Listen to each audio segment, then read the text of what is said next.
She said it's not good.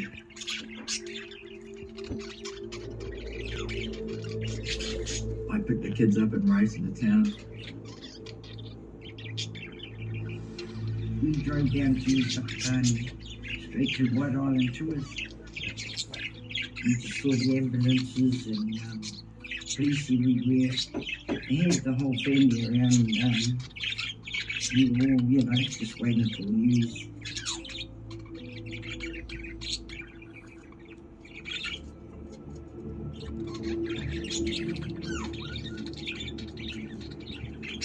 I made it to the rocky outcrop.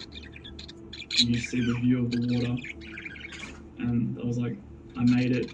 And then directly in front of me was one of the crew members from the Phoenix.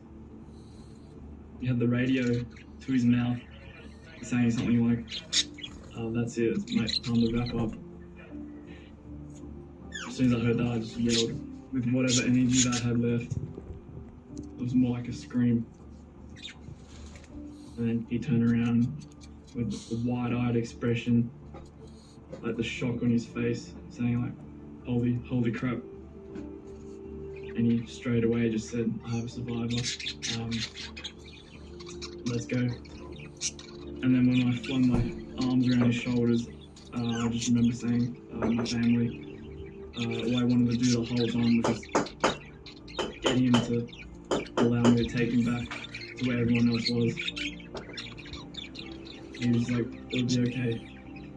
We're gonna get you back to the ship now." So we boarded the Tapuya and then departed.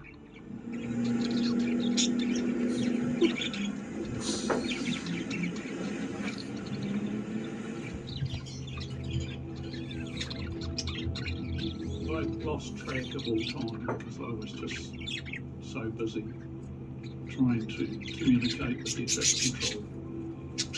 We urgently need help out here. We just keep finding more survivors and needing more help.